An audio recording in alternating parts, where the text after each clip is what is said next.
여러분 안녕하세요. 오늘도 제 채널을 찾아주셔서 감사합니다. 혹시 가족 안에서 쌓였던 서운함 때문에 마음이 무너졌던 적 있으신가요? 오늘은 한 시어머니와 며느리 사이에서 벌어진 평생 잊지 못할 갈등과 오해, 그리고 그 속에서 드러난 진심의 순간을 이야기하려 합니다. 저는 올해 70이 된 정순이라고 합니다.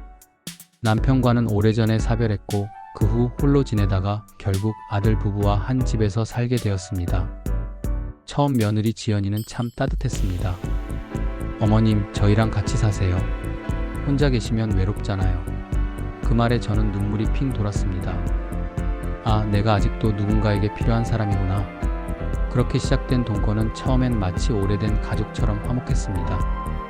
밥상 위엔 웃음소리가 넘쳤고 손주 녀석도 제 무릎에 앉아 까르르 웃었습니다. 하지만 시간이 흐르면서 공기는 조금씩 달라졌습니다.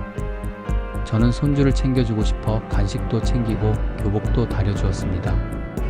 그런데 며느리의 표정은 점점 굳어갔습니다. 어머님, 지훈이는 제가 챙길게요. 그 말투에는 분명히 선긋기가 들어있었습니다. 처음엔 제가 괜한 서운함을 느끼는 거라 생각했지만 비슷한 상황이 계속 반복되니 마음이 무거워졌습니다. 식탁에서도 작은 다툼이 잦아졌습니다. 제가 김치를 더 얹어주면 어머님, 애인 맛은 제가 잘 알아요. 지연이는 차갑게 말했고 손에 들린 젓가락이 허공에서 멈춘 채로 덜덜 떨리곤 했습니다. 결정적인 순간은 며느리의 친구가 집에 놀러 왔을 때였습니다. 거실에서 들려온 웃음소리 사이로 이런 말이 흘러나왔습니다. 와, 너 진짜 좋겠다. 강남 아파트에서 시아버님이랑 같이 사니까. 그때 지연이 무심코 내뱉은 대답은 응, 아직은 시아버님 명의지만 언젠간 우리 거니까. 그 말이 제 귓가에 박히는 순간 심장이 얼어붙었습니다. 아직 살아 숨쉬고 있는 내가 마치 이미 세상을 떠난 사람처럼 이야기하다니 서운함과 배신감이 밀려왔습니다. 그날 밤 저는 뒤척이며 잠을 이루지 못했습니다. 혹시 지연이가 나를 단순히 집과 돈 때문에 모시는 건 아닐까? 의심은 뿌리처럼 퍼져나갔습니다. 그 뒤로도 일상은 자꾸 삐걱거렸습니다. 저는 마트에서 며느리 좋아하는 과일을 사와도 어머님, 괜히 힘들게 뭐 이런 걸 사셨어요. 말은 고맙다면서도 표정은 전혀 그렇지 않았습니다. 손주에게 책을 읽어주려 하면 지훈아, 숙제해야지. 할머니랑 놀 시간 없어. 며느리는 단호하게 아이를 데려갔습니다. 그 순간 제 손에 들린 책장이 덜컥 무겁게 내려앉았습니다. 저는 점점 제 자리가 줄어드는 걸 느꼈습니다. 이 집이 제 집임에도 불구하고 발 뻗고 누울 수 없는 그런 기분이었지요. 그러던 어느 날이었습니다. 아침부터 심장이 이상하게 조여왔습니다. 차가운 땀이 이마를 타고 흘렀고 몸이 휘청거리더니 결국 거실 바닥에 쓰러지고 말았습니다. 눈을 떴을 때는 병원 침대 위였습니다. 옆에서 제 손을 꼭 붙잡고 있는 사람이 있었습니다. 바로 며느리 지연이었습니다. 어머님, 제발 괜찮아지셔야 해요. 그 목소리는 떨렸고 눈가엔 눈물이 고여 있었습니다. 밤새 간병하느라 지쳐 퀭해진 얼굴이 제 눈에 들어왔습니다. 그 순간 가슴속에 굳어있던 의심이 조금 흔들렸습니다. 이 아이가 정말 나를 단순히 재산 때문에 곁에 둔 걸까? 아니면 나를 가족으로서 진심으로 걱정하고 있는 걸까? 며칠 후 태원의 집으로 돌아왔을 때 분위기는 묘하게 달라져 있었습니다. 지연이는 더 자주 제 안부를 물었고 작은 일에도 고맙다고 말했습니다. 저 역시 마음 한켠에서 내가 너무 서둘러 판단했는지도 몰라 하는 생각이 들었습니다. 하지만 평화는 오래가지 않았습니다. 아들이 퇴근 후 거실에서 지연과 나누는 은밀한 대화가 제 귀에 들어왔습니다. 여보, 어머님이 예전 같지가 않으셔. 자꾸 깜빡깜빡 하시잖아. 지연의 낮은 목소리, 그리고 아들의 한숨 섞인 대답. 그러게 혹시 치매 초기일까? 그 순간 심장이 다시 철렁 내려앉았습니다. 방 안에서 들려오는 그 속삭임은 저를 걱정하는 것일까요? 아니면 또다시 새로운 음모의 시작일까요? 그날 밤 방 안에 누워있는데 거실에서 흘러나오는 목소리가 선명하게 들렸습니다. 여보, 어머님이 요즘 자꾸 깜빡깜빡 하셔. 오늘도 약 드셨는지 잊으셨잖아. 며느리 지연의 목소리였습니다. 그러자 아들이 낮게 대답했습니다. 그러게 오늘 회사에서 얘기 들었는데 우리 또래 부모님들 중에도 치매 초기 증상 오는 분들 많대. 그 순간 제 심장은 쿵 내려앉았습니다. 나는 분명 약을 제때 챙겨 먹었는데 누군가 일부러 감춘 건 아닐까? 머릿속이 혼란스러웠습니다. 며칠 후 엘리베이터에서 이웃 김 여사를 마주쳤습니다. 정순 씨 요즘 괜찮으셔? 들으니까 깜빡깜빡 하신다면서. 순간 얼굴이 붉게 달아올랐습니다. 아니에요, 전 멀쩡해요. 제가 황급히 대답하자 김 여사는 난처한 표정을 지었습니다. 며느리분이 걱정 많이 하던데 너무 무리하지 말고 병원 꼭 가보세요. 그 말에 다리가 풀려버릴 것 같았습니다. 벌써 동네에까지 소문이 퍼지고 있었던 겁니다. 누군가가 제 이미지를 의도적으로 치매 노인으로 만들어가고 있었습니다. 더 충격적인 건 손주 지훈이의 태도였습니다. 예전엔 할머니 같이 게임해요 하며 제 방에 뛰어 들어오던 아이가 요즘은 멀찍이 떨어져 앉곤 했습니다. 지훈아, 할머니랑 밥 먹자. 제가 부르면 아이는 눈치를 보며 중얼거렸습니다. 엄마가 할머니랑 오래 얘기하지 말래요. 순간 머릿속이 하얘졌습니다. 어린 손자까지 저를 피하고 있었습니다. 집안에서의 제 자리는 점점 좁아지고 공기는 숨 막히게 무거워졌습니다. 얼마 지나지 않아 아들이 제 방에 들어왔습니다. 어머니, 이번 주말에 병원 같이 가요. 치매 검사 받아보셔야 해요. 그 말투는 단호했습니다. 난 괜찮다니까. 내가 왜 검사를 받아야 하니? 제가 반발하자 지연이 옆에서 조용히 말을 보탰습니다. 어머님, 저희가 걱정돼서 그래요. 괜히 늦으면 더 힘들어지니까. 하지만 그 눈빛은 차갑게 식어 있었습니다. 저는 더 이상 거부할 수 없었습니다. 마치 모든 것이 이미 짜여진 각본처럼 느껴졌습니다. 병원 진료실, 흰 가운을 입은 의사가 제 앞에 앉았습니다. 어르신, 오늘은 어떤 문제 때문에 오셨나요? 제가 말하기도 전에 아들이 준비해온 종이를 내밀었습니다. 저희 어머니가 요즘 같은 말을 여러 번 반복하시고 약속도 잘 잊으세요. 지연도 덧붙였습니다. 맞아요. 가스불도 몇 번이나 안 끄시고 저희가 불안해서요. 의사가 저를 바라보았습니다. 어르신, 오늘이 며칠인지 아세요? 2025년 9월 15일 월요일입니다. 저는 또렷하게 대답했습니다. 한국의 수도는 어디지요? 서울입니다. 계산 문제도 정확히 풀어냈습니다. 의사의 눈썹이 살짝 올라갔습니다. 인지 능력은 전혀 문제가 없어 보입니다만 그때 지연이 급히 끼어들었습니다. 선생님, 여기 관찰일지 보세요. 집에서는 정말 심해요. 그녀가 내민 노트에는 날짜별로 동일 질문 5회 반복, 위치 혼동 같은 기록이 빼곡히 적혀 있었습니다. 제 눈이 휘둥그레졌습니다. 그건 전부 거짓이었습니다. 진료실을 나서며 저는 속으로 되뇌었습니다. 이대로 가만히 있다간 정말 치매 환자로 낙인 찍히겠구나. 아들의 눈빛은 흔들리고 있었지만 며느리의 표정은 섬뜩할 만큼 차가웠습니다. 그 순간 저는 결심했습니다. 그래, 나도 가만히 당하고만 있지는 않겠다. 그날 밤 저는 방 안에 앉아 한참 동안 창밖을 바라봤습니다. 도곡동 아파트 불빛은 여전히 반짝였지만 제 마음은 어둡고 서늘했습니다. 며느리의 차가운 눈빛, 아들의 흔들리는 표정, 손주 지훈이의 달라진 태도까지 모든 게 머릿속을 맴돌았습니다. 내가 미쳐가고 있는 걸까? 아니면 저들이 나를 미치게 만들려는 걸까? 혼란스러웠지만 곧 제 교장 시절의 강단이 머리를 치고 올라왔습니다. 40년간 수백 명의 학생을 다뤘던 내가 이렇게 당하고만 있을 수는 없다. 이제부터는 나도 증거를 모아야겠다. 다음날 저는 서랍 깊숙이 넣어두었던 작은 녹음기를 꺼냈습니다. 퇴직할 때 선물로 받은 오래된 기계였지요.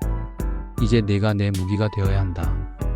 혼잣말을 하며 건전지를 새로 갈고 조심스럽게 거실 장식장 뒤에 숨겼습니다. 그리고 며느리와 아들이 주고받는 대화를 녹음하기 시작했습니다. 여보, 이번 주 안에 다시 병원 예약해. 응, 이번에는 확실히 해야 해.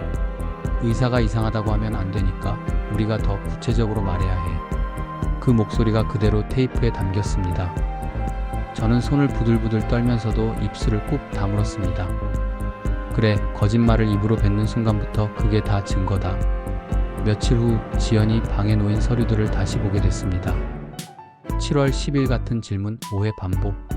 7월 11일 이웃에게 집 못 찾아달라 함. 그 글씨는 며느리의 반듯한 필체였습니다. 저는 몰래 사진을 찍어두었습니다. 혹시 들킬까 두근거렸지만 그 순간만큼은 교직 시절 시험 부정 적발할 때처럼 눈이 매서워졌습니다. 거짓을 사실로 꾸민 기록, 이걸 내가 직접 들이밀어야겠다. 그 주 토요일 저는 일부러 마트에서 김 여사를 만난 척하며 말을 걸었습니다. 김 여사, 요즘 나 때문에 걱정 많으시죠? 아이고, 정순 씨 사실 며느리분이 그러시던데 치매 같다고. 저는 침착하게 고개를 끄덕였습니다. 혹시 그 말 언제 어떻게 들으셨는지 나중에 적어주실 수 있나요? 내가 좀 필요해서요. 김 여사는 처음엔 놀란 눈치였지만 제 표정에서 절박함을 읽었는지 결국 고개를 끄덕였습니다. 정순 씨가 부탁하니 내가 적어줄게. 그날 밤 저는 이웃의 증언 한 장을 손에 넣었습니다. 하지만 혼자 방에 들어오면 여전히 마음은 흔들렸습니다.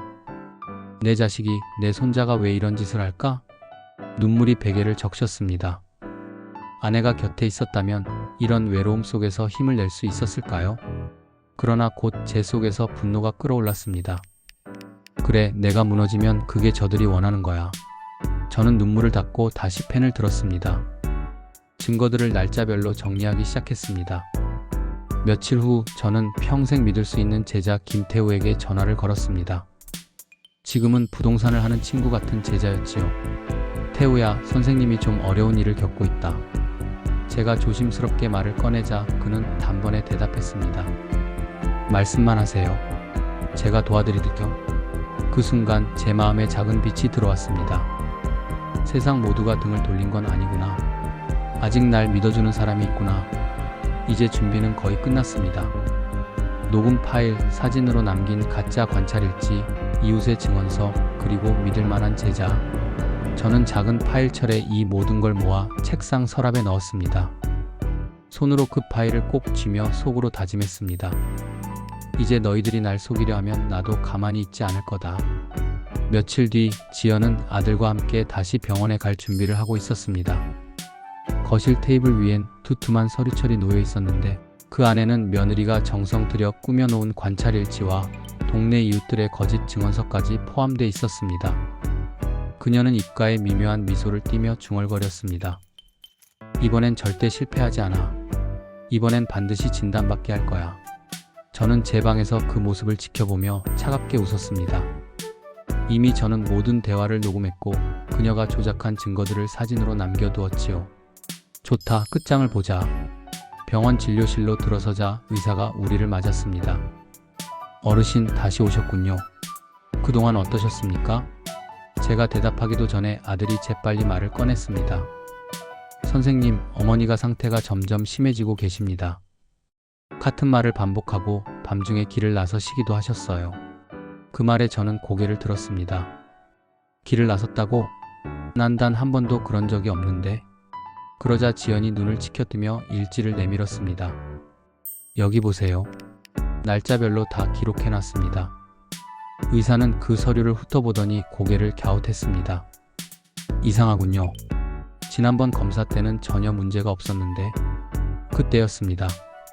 저는 차분하게 가방에서 작은 녹음기를 꺼내 책상 위에 올려두었습니다.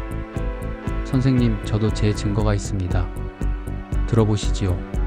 버튼을 누르자 방 안에 생생한 대화가 흘러나왔습니다. 여보, 이번엔 더 구체적으로 말해야 해. 그래야 의사가 믿지. 걱정 마. 내가 날짜별로 증상 만들어놨어. 앞뒤 안 맞지 않게. 그 목소리는 분명히 아들과 며느리의 것이었습니다. 의사의 눈이 커졌습니다. 이게 무슨 소리입니까? 아들의 얼굴이 하얗게 질렸습니다. 아, 아버지 그건. 하지만 저는 멈추지 않았습니다. 이번에는 휴대폰에서 사진을 꺼내 보여주었습니다. 관찰일지에 멀쩡한 날까지 꾸며놓은 거짓 기록들, 그리고 이웃에게서 받은 증언서. 이웃 김 여사님이 며느리가 직접 부탁해서 써준 거라고 말해줬습니다. 의사는 깊은 한숨을 내쉬며 고개를 저었습니다. 가족분들이 환자를 속이고 계셨군요. 이건 심각한 문제입니다. 집으로 돌아오는 길, 차 안은 숨막히게 조용했습니다. 아들은 핸들을 잡은 채 입술을 깨물고 있었고 지연은 창밖만 노려보고 있었습니다. 저는 조용히 입을 열었습니다. 이제 다 끝났다. 더 더 이상 내 이름에 치매라는 낙인을 찍을 수는 없을 것이다. 아들이 떨리는 목소리로 중얼거렸습니다. 아버지 죄송합니다. 하지만 그 사과는 너무 늦었습니다. 며칠 후 동네에는 소문이 삽시간에 퍼졌습니다. 정순 씨 멀쩡하신데 며느리가 일부러 치매라고 꾸몄다더라. 마트에서도 공원에서도 사람들의 시선은 곧장 지연에게 향했습니다. 그녀는 동네에서 발 디딜 틈을 잃었고 결국 고개를 숙인 채 아들과 집에 틀어박혀 지내야 했습니다. 손주 지훈이마저 학교에서 친구들에게 놀림을 받았습니다. 너희 엄마가 할아버지 속였대. 결국 아이는 울며 집으로 달려갔고 지연은 아이를 안고 눈물을 쏟았습니다. 하지만 이미 되돌리기엔 너무 늦은 뒤였습니다. 저는 그동안 모은 증거들을 변호사 사무실에 제출했습니다. 혹시라도 이들이 법적으로 후견인을 신청하려 든다면 바로 반박할 수 있도록요. 변호사는 제 이야기를 다 듣고는 고개를 끄덕였습니다. 선생님 정말 현명하게 대처하셨습니다. 만약 증거가 없었더라면 지금쯤 큰일 나셨을 겁니다. 그 말을 듣는 순간 등골이 오싹했습니다. 정말 조금만 더 늦었더라면 저는 지금쯤 요양원에 갇혀 있었을지도 모릅니다. 시간은 흘러 아들과 며느리의 관계도 결국 무너져 내렸습니다. 서로에게 책임을 떠넘기며 매일같이 싸웠고 결국 지연은 짐을 싸서 집을 나가 버렸습니다. 아들은 홀로 남아 술에 취해 전화를 걸어왔습니다. 아버지 제가 잘못했습니다. 제발 저 좀 용서해 주십시오. 하지만 저는 담담히 대답했습니다. 내가 날 의심하고 속이던 순간부터 우리의 인연은 끝난 거다. 이제는 내가 내 인생을 책임져라. 저는 도곡동의 집을 팔고 조용한 동네 작은 아파트로 이사했습니다.